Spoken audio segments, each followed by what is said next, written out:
Hai Sobat Tank, akhirnya kembali lagi kita nih Setelah absen berapa episode? 4? Tiga buat 3 episode. absen. Dan sekarang justru Mbak Ivan yang lagi absen.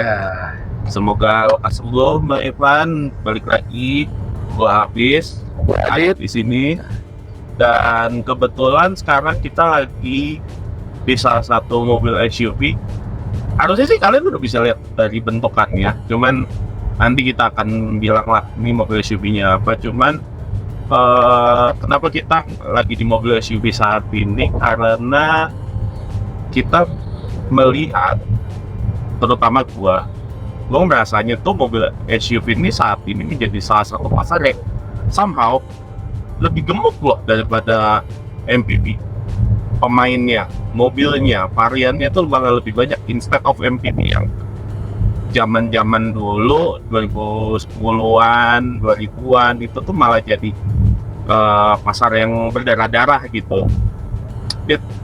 What do you think menurut lo, pendapat lo tadi?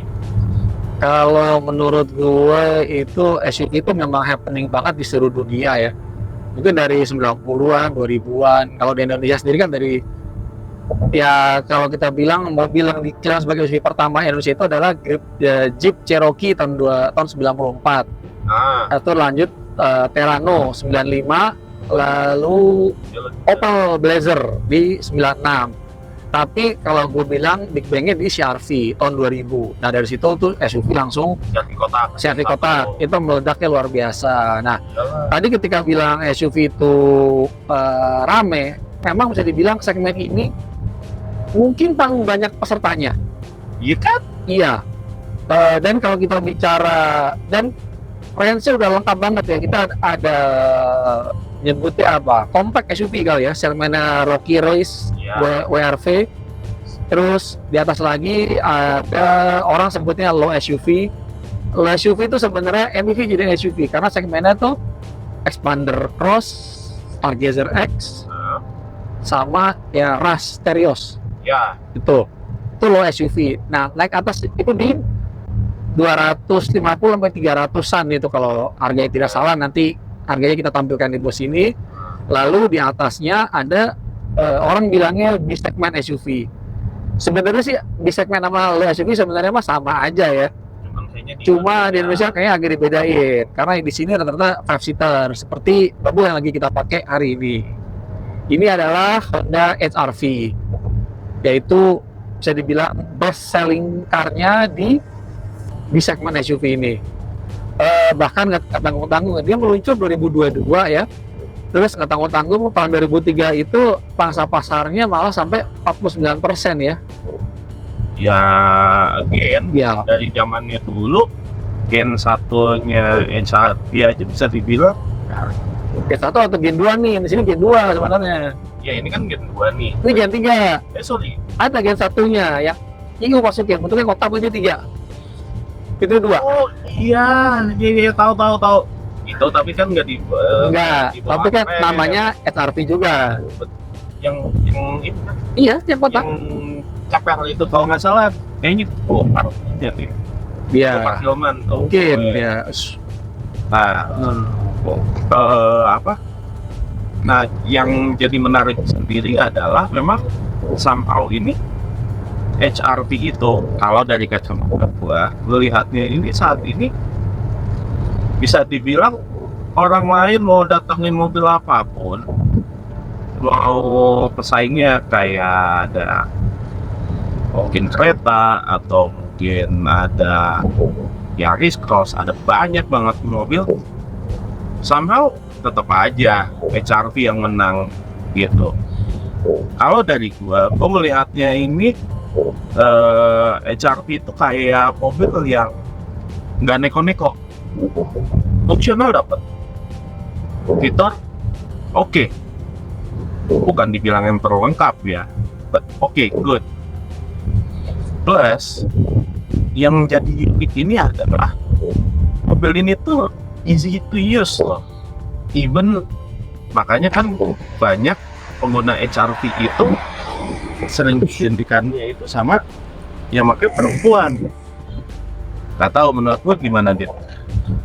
Kalau gue bilang dia dari bentuknya aja sih ya, SRV ini emang RDF paling cakep ya di segmen ini sekarang. Ya, kalau dulu jujur gue gak suka, terlalu perempuan. Itu makanya kan Malah sampai ada katanya mitosnya itu mobil para eneng-eneng. ani-ani, bahasanya begitu. Tapi juga mahasiswa banyak yang pakai. Iya.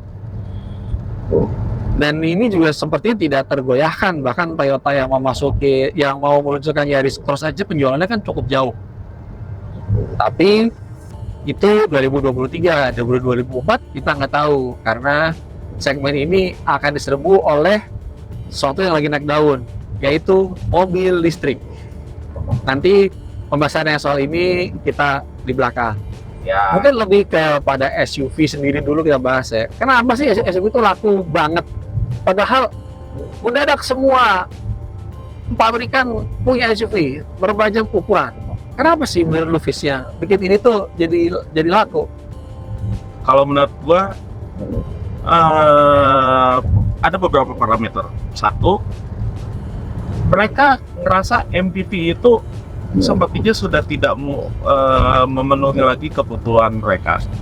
Kebutuhannya ini bukan hanya dalam hal muat 7 penumpang atau muat banyak penumpang, itu enggak. Ada hal lebih yang dari itu. Kalau zaman dulu Avanza aja kenapa orang mau dengan penggerak roda belakang, pokoknya yang masih very basic, karena kan dipakai ke jalan manapun bisa aja gitu, masih anteng dan masih bandel gitu, masih kuat gitu. Nah, kalaupun kenapa sekarang SUV orang lebih minat SUV, ya karena itu mereka butuh mobil yang memang good functionality-nya untuk bisa 5 orang, 7 orang, tapi mereka juga karena mobilnya tinggi, mau dipakai ke jalan manapun di Indonesia bisa. Sekalipun harus diakui bahwa jalanan Indonesia nggak seburuk-buruk beberapa tahun lalu loh. Kayak kita udah ada Trans Jawa, even so ya tetap aja mobil SUV itu dianggap lebih enak untuk dipakai di jalanan Indonesia. That's one. The second one, ini ada stigma bahwa dengan mobil SUV, dengan mobil yang dengan jarak pandang tinggi, dengan posisi duduk yang lebih tinggi, itu lebih bikin percaya diri orang untuk nyetir. Itu instead bahasa sedan. Bahasa bagusnya commanding position. Nah, commanding position bisa. Ya, jadi anak SUV itu kita di jalan lebih pede, nggak terintimidasi.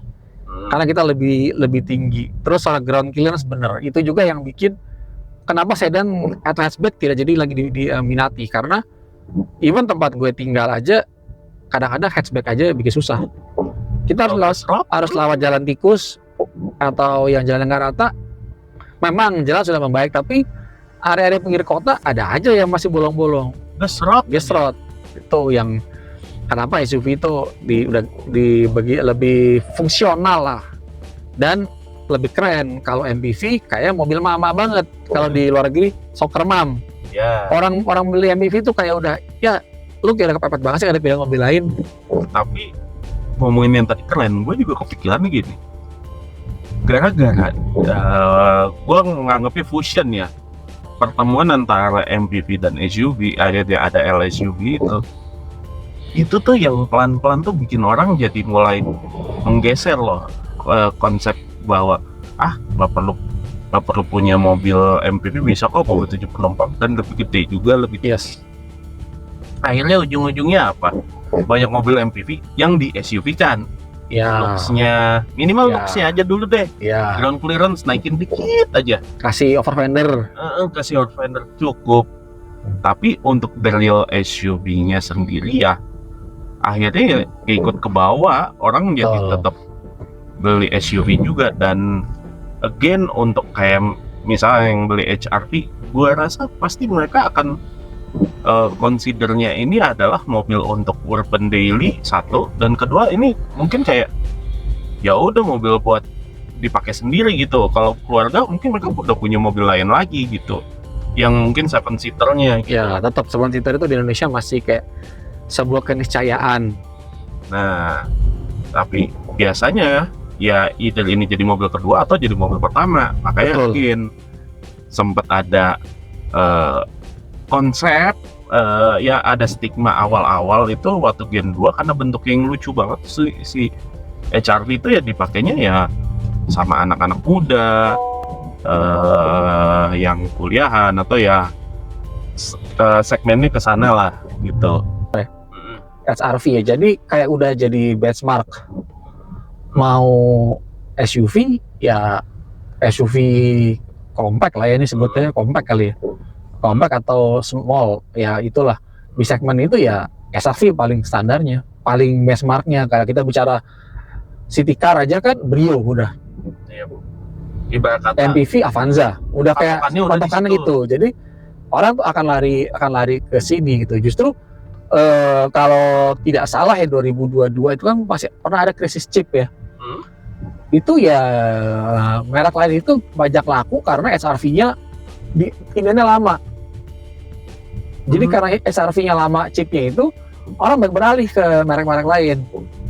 Makanya begitu 2023 demand supply chipnya udah beres, udah nggak terbendung kan, 49% loh market share. Mungkin yang bisa kayak gitu cuma Avanza di awal-awal, sama mungkin ya Kijang kapsul zaman Panther. Kalau Innova Zenix kan sendirian ya, 100% market share kan. Ya kalau inovasi mah ya udahlah dia mau main sendiri. Iya itu udah. Jadi dan memang ya harus diakui ya desainnya SRV memang paling cakep sih. Untuk yang saat ini menurut lu desainnya paling cakep? Gue bilang iya. Di segmen ini modern jauh ya, apa gue nggak suka. Ini menurut gue cakep banget. Ini iya lebih mungkin lebih laki sih, pasti perempuan banget. Iya lebih laki dan lebih gimana ya dibilangnya tuh lebih laki maskulin ya, dan lebih fit ke urban. Kalau yang dulu tuh bulat itu city imut gitu, kalau ini tuh oke. Iya. Terus sama ini bentuknya bagus apa? Jeleknya mobil sekarang itu, lu tau nggak boneka Rusia, Matryoshka, yang kalau dibuka ada kecil gitu kan? Mobil sekarang tuh cenderung kayak begitu. Nah, SRV kita lihat Honda juga sama kan, antara CR-V sama BR-V, YR-V itu kan kayak cuma dikecilin, dikepresin. Nah, ini kan beda sendiri. Iya, itu yang gue suka. Beda banget, ini kan beda sendiri nih. Dan kayaknya buat diotak-atik modifikasi, at least untuk daily kan dipelek aja gitu, atau mungkin kalau misalnya kalian nggak ngambil option yang two color, misalnya kalian mau main stikerin, ini mobil keren loh. Iya. Kayak yang kita sekarang ini warnanya udah two-tone ini juga. Coba kita tanya sama anak gua itu yang Gen Z 19 tahun, mau 19. Nah, ini ada. Ya. Kok? Iya. Gimana? Gimana SRV pendapatnya soal desain? Ini dari kacamata anak Gen Z. Desain keren sih. Kalau gua saya pribadi, sih poin plusnya dia JDM. Oh. Sama kata persis sama yang di Jepang ya, sementara lawannya kan nggak ada. Yaris Cross kan sini posisi doang kan, maksudnya yang luar negeri kan Beda. Oh. Itu sih, tapi ini kan dari Kacamata orang pernah tahu. Oke, nggak apa-apa, itu pernah film penting. Sip. Iya. Dan kalau bicara rasa ya, mungkin kita agak berlari ke review sedikit ya, feature. Ini variannya, ini bukan varian yang bukan yang tengah ya? Ini yang tengah, yang 400 juta ya?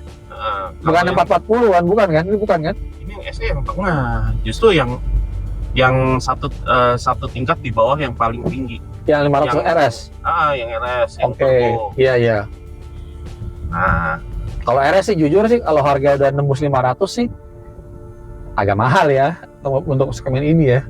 betul. Kalau 400 ya worth ya, oke lah. Makanya bisa dibilang tipe yang ini yang kita ini lagi tipe SE. Ini tuh ya udah tipe paling best sellernya, supposed to be ya. Nanti bisa dicek, kita nanti ada tambahan data Gaikindo-nya lah. Iya. Berapanya. Nah, kenapa? Again, karena ini mobil tuh Iya,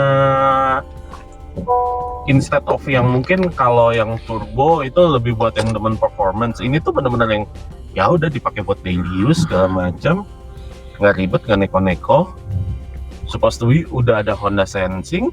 Ya, Honda Sensing kayaknya udah all varian deh. all varian dan yang paling murah. Ini udah tadi kalau denger bunyi teng tong gitu, ya Honda Sensing-nya dia, nih safety support. Nah kalau udah kayak gitu, ya bisa dibilang ini yang paling value to money. Kemudian ini yang mungkin lebih menarik untuk dibeli. Tapi sekalipun yang turbo juga it's good, terutama untuk yang kalian mau punya performance lebih. Cuma kan semoga aja, konon kan katanya HR-V-nya katanya mau ada versi hybrid nih. Semoga Atau nih. malah listrik, karena Gimana tuh? pas Japan Mobility Show kemarin itu kan teman-teman media banyak diundang sama Honda Prospect Motor mencoba HR-V listrik, namanya lupa apa aneh namanya Veto. bukan INFA NEV atau apa, coba mungkin nanti boleh dibantu sama Google namanya HR-V listrik. Mari kita cari. Berhubung baik Fana nggak ada, kita ganti pakai nama Google aja hari ini. Namanya lupa, agak aneh, HR-V listrik. Apa namanya? Namanya Ya, INY. ya. INY1, ya itu. Dot Bisa NYI. bisa jadi atau hybrid sih, karena Hybrid deh. nah itu kita udah bahas di episode sebelumnya. Mending mana? Sesuai kebutuhan, sesuai penggunaan. Karena penentuan nih, kenapa orang pilih hybrid, pilih listrik, pilih plug-in hybrid, itu tergantung satu, kemampuan daya beli yang pasti. Kedua, pola penggunaan. Orangnya cuma di dalam kota, cuma sehari 5 kilo, 10 kilo, pasti beda dengan orang yang sehari lintas tinggal Cibubur di Jakarta, pasti beda. Atau yang ketiga terakhir, infrastrukturnya gimana, karena SPKLU itu kan rasionya masih sedikit, 1:30 Indonesia. Tuh. Makanya but at least kalau misalnya nih, kalau gua gitu ya, what do I expect? Kalaupun memang HR-V mau datengin yang either itu yang another varian lagi, let's hope Hybrid. it's hybrid. Iya, hybrid. Karena Semoga aja itu hybrid. jujur konsep new energy itu seksi banget sekarang. Sepertinya apalagi segmen 400 jutaan ini harusnya sudah lebih melek ya. Lebih melek, kesadarannya lebih tinggi. Beda lah. Kalau kita bicara segmen Avanza, beda, R3 aja udah hybrid sekarang kan, meskipun mild ya. Iya. Tapi kan artinya sooner or later orang harus masuk ke situ. Bahkan ada yang bilang kemungkinan mobil nanti itu 60% hybrid, 60% mobil. Betul, karena CR-V-nya aja udah ada hybrid. Iya, siapa Accord CR-V udah hybrid. Tinggal turunnya ke bawah satu lagi. Tinggal tunggu ya. Mungkin Tinggal nunggu HR. 2022 ada mungkin tahun depan varian baru sih bisa tahun ini. Siapa tahu tahun Kita ini. lihat nanti sambil di sini kita cari speknya HR-V hybrid seperti apa, Vezel ya. Nah, bicara HR-V sendiri ya, ini ada yang menarik. Di Honda itu punya dua nama HR-V, dua mobil. Yang kita bawa ini sekarang di Jepang namanya Vezel. Sementara nama HR-V sendiri yang dipakai di Amerika bukan ini mobilnya. Bentuknya lebih apa ya? Ya pokoknya lebih, ya tahu Lebih karena besar sedikit deh. kalau nggak salah karena kan itu yang bikin Acura. Nggak lupa deh. Tapi bentuknya mah agak aneh, dan di Jepang namanya jadi ZR-V. Ya, Oh, cuman ya again tinggal kita lihat nih seberapa kuat, seberapa sanggup HR-V bertahan di tahta SUV paling laris Indonesia. kalau gue pikir masih 2024 masih akan paling laris, tapi mungkin persentasenya mungkin nggak 49, mungkin. Kalau feeling gue, tebakan ya, tebak buah manggis antara insting dan campuran insting sama data ya. Paling laris gue rasa masih, tapi mungkin nggak 49%, karena tahun ini lumayan loh pengganggunya. Banyak. Nah, yang pengganggunya siapa aja dan kenapa mereka jadi pengganggu itu akan kita bahas di sesi Berikutnya. berikutnya. Jadi Sementara kita sudahi dulu. sementara kita tutup dulu nih. Jadi gua Hafiz, thank you. Gue Adit. Dan ini ada Kiko di kiri belakang, and anak gue. Iya, thank you udah nontonin bincang-bincang mobil dan sobat full tank. Sampai ketemu di episode berikutnya. Dah.